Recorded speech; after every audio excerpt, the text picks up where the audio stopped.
Do you want to know the fight that just happened? Junto Nakatani versus Naoya Inoue. Do you want to know what really happened? If so, stay tuned to this video. What up, Fight World? It's your boy Ego, and I'm back with some more boxing. Yes, I just watched Naoya Inoue versus Junto Nakatani in Tokyo, I believe Tokyo Dome in Japan. And in my segment, what really happened, I like to give you guys the good, the bad, and the ugly. So I'm going to start with the good. The good was the second half of the fight. The second half of the fight. I enjoyed the second half of the fight. The bad was the first half of the fight. There was a lot of hoopla, a lot of talk, people saying both guys are in the top 10 pound for pound list. There was debates in the past of Naoya Inoue, Terrence Crawford, Alexander Usyk, who's the number one, who's the top dog. And I'll be honest, the reason why I'm saying the first half was the bad was because there wasn't too much happening, right? And you're dealing with somebody in me, Ego, that I'm a lifelong boxing head, and I have a lot of patience. I'm not a casual fan where I need rapid fire in round one, and I'm not going to be realistic. I'm okay with a filler round or two, right? But I really feel the first 4, maybe 5 rounds, I don't have all them rounds memorized. The first 4 rounds or so were all kind of filler rounds. And the guys were throwing singles, it was cagey. Neither guy was really showing me that bite down. Neither guy was really showing me that pound for pound level hunger. Like, I got to prove my legacy and all the people who have me on the pound for pound list and all that. I wasn't seeing that in the first half of the fight. Some of the rounds I was given to Naoya Inoue, and it was just because kind of Nakatani, he was fighting almost like he didn't have belief. He was fighting like he wasn't, like he hadn't been at this type of heights before. He hadn't been on this type of level. And I just felt like it was really, really dry, really slow. I was very prepared because I don't make the news. I report it. You know what I mean? So what I mean is, like, I'm not going to lead you guys astray. I'm not going to lie like other boxing commentators, tell you something's great when it's not. And I'm being honest. In the first half of the fight, I was very prepared to get on here and start clowning because all y'all was like, you got to watch this particular fight. And all of old media was like raving about the fight and where these guys rank on the pound for pound. And I wasn't too impressed with the first half. It was just like a very slow pace. It was like a chess match, but to a fault. After the second or third round, okay, you got to feel for the guy's speed. You got to feel for the guy's power. You know what you're dealing with, what you're looking at. You know what I mean? So I wanted to see them kind of open up a bit more, right? Nakatani he's a technical fighter. So his left hook to the body looks good. I don't think he utilized it that much in this fight. I wasn't too impressed. There's no other, I'm not going to beat around the bush. However, back to the good. The good was round 5, 6. That's where it started to really pick up, and it continued throughout the fight. So overall, it brought it up. It's kind of reminds me of a movie. You know, I'm a movie buff, and there's some movies where I feel like the director spends a little bit too much time in the slow burn part of character development. Now it's cool if needed, but some people don't do it right. But then you get to the middle or the back half, act 3 and 4 of the movie, and you're like, all right, now we got somewhere. We got the action, we got the horror, we got whatever we were looking for. So this fight was like that to me. It was like a movie where as you watch it, it got progressively better. So that's my honest opinion. Slow burn at first to a fault. There was even a shot because Terrence Crawford was out there in Japan, and they said he was dozing off. It looked like he was, and I understand. I don't know when he flew in, if he had jet lag, but if you're watching from ringside, a barn burner where sweat and blood flying everywhere, you're probably not going to be falling asleep. You know what I mean? And Crawford looked, that boy Bud looked, I know he's undefeated, but he looked defeated by them Z's. He looked like he was mad tired. So I know I can't be the only one that thought the first half was disappointingly and abysmally boring. Point blank period, especially for the hype.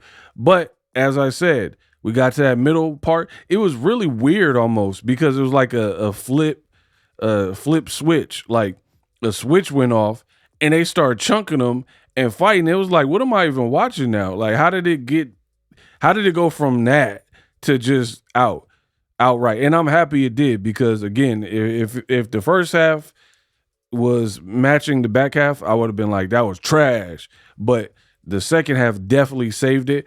I was entertained from about round 5 to the end of round 12. So that's the point I want to talk about now in this video because I didn't really like the first half. So 5 to 7, I felt Nakatani started to come alive a bit more.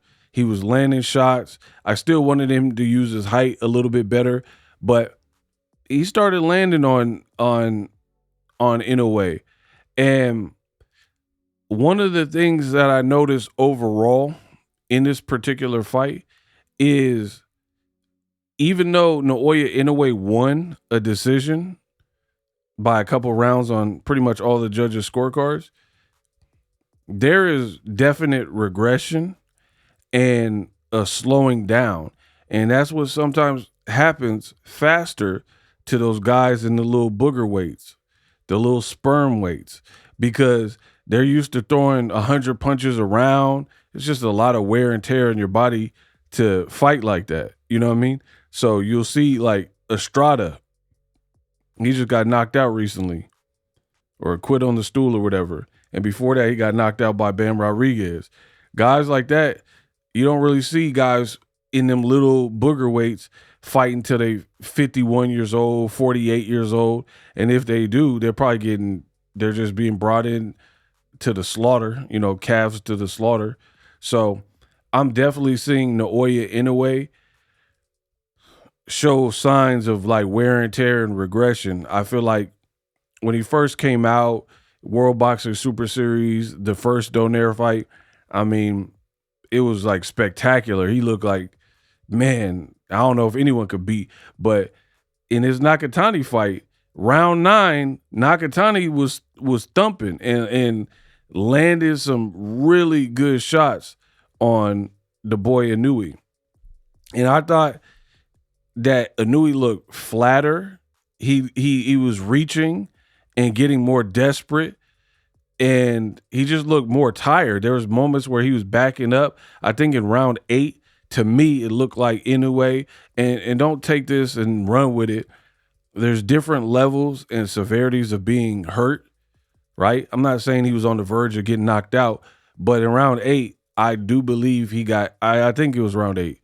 I think Inoue was hurt in that round because he was like kind of retreating in his body language. I think he got caught and buzzed with something and knew he had to be mindful. And then the bell rang. And then, throughout the rest of the fight, he looked cool. But these guys have good poker faces. It takes a keen set of eyes to, pay attention to what happened. But there was a moment round, I want to say 8 or 9, where I do believe Inoue got hurt in that round by something, and he started even fighting different. But that carried on in round 10, and you had the boy Nakatani was landing some big combos and really like backing up Inoue, which was surprising because he was a heavy underdog and all that. I'm talking about, that's a photo from the round I'm talking about, right? And he was not playing no games. And it looked like he started to get in a groove. He was very fluid, and he was trying to walk something down. But Inoue, being a great champion, being the more experienced fighter at the higher level and superstar, one thing I do like about Inoue is he got a mean streak. He got a mean streak. He don't care. He don't want to play games. And in the latter rounds, round 10 maybe, there was a headbutt. And I'm not even going to front. Y'all could say I'm a conspiracy theorist or whatever, but there was a headbutt. And some of these fighters are trained when things aren't going that well for them, hit the opponent low. Do a intentional foul and make it look unintentional. Lead with your head, which increases the chance of a headbutt. So I can't prove it if Inoue did it on purpose, but I will say this.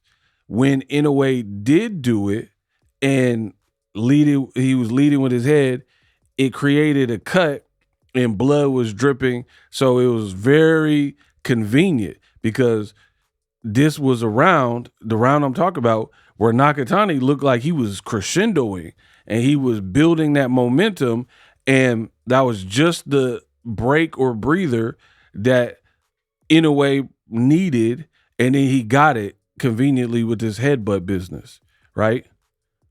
So to me, that kind of messed up the fight a little bit because I liked the momentum that Nakatani was getting back, and he was putting his punches together. It looked like he kind of hurt Inoue. He's backing him up. Inoue was on the ropes. It just looked like predicaments we don't always see Inoue in, right? And then after the headbutt, I was like, oh man, doctors checked him out or whatever.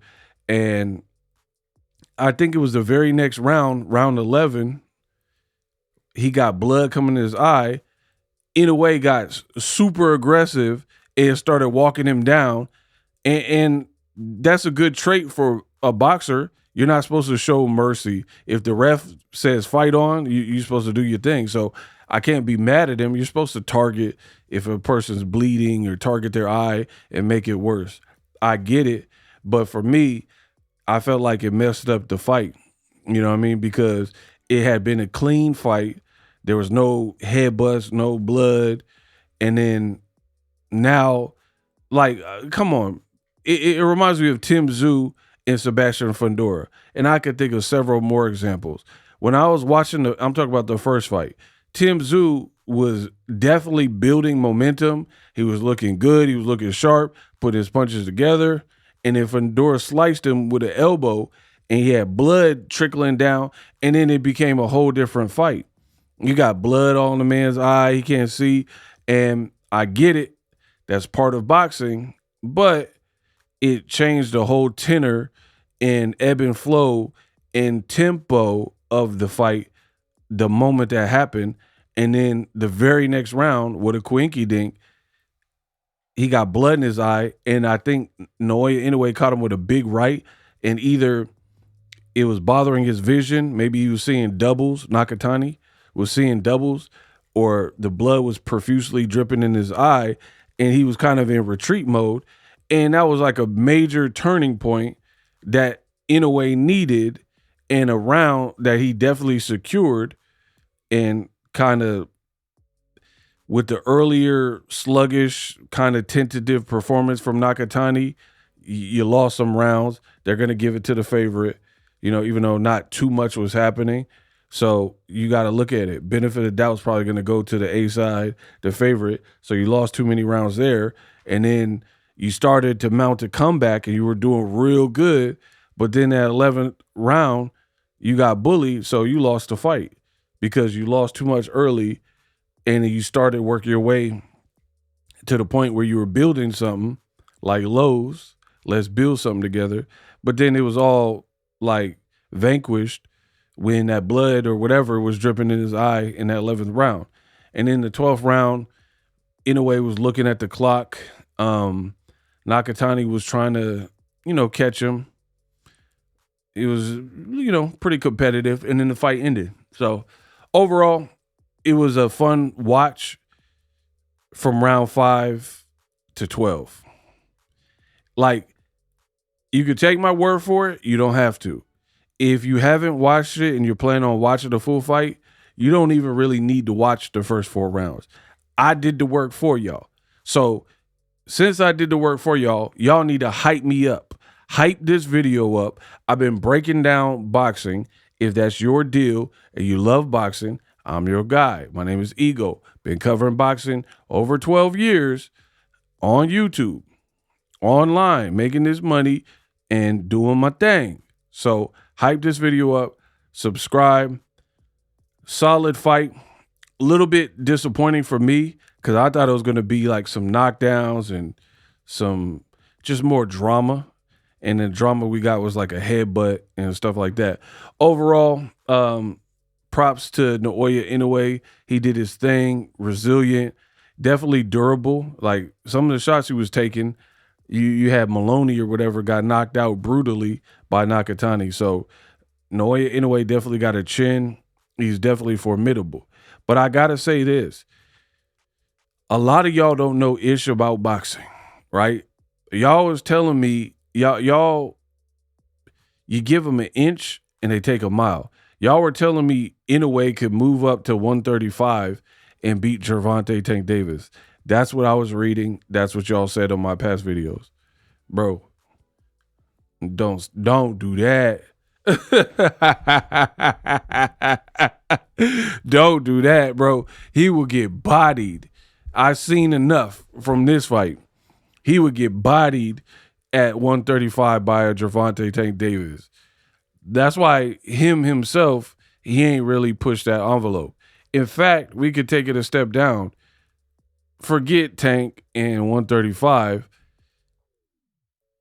I have to look at it, but 126, 130 range, I don't know, man. I don't know. I think Inoue is not going to be able to do like the great Manny Pacquiao. I believe it's up to my promoter, Bob Adam. I believe in God. He showed me he is king, right? He's not going to be able to keep moving up in weight. I don't see it. Because you're getting touched up, you're getting older, it's showing. You're not gonna be able to, like, I'm not saying he can't do it. You can absolutely do it. Prove me wrong. But I'm saying the stopping point might have to be like 126 featherweight, something like that. You go up to 130, who's there? What is it, like O'Shaquie Foster, Nick Ball, Ray Ford? Like, I don't know. I think these are difficult fights.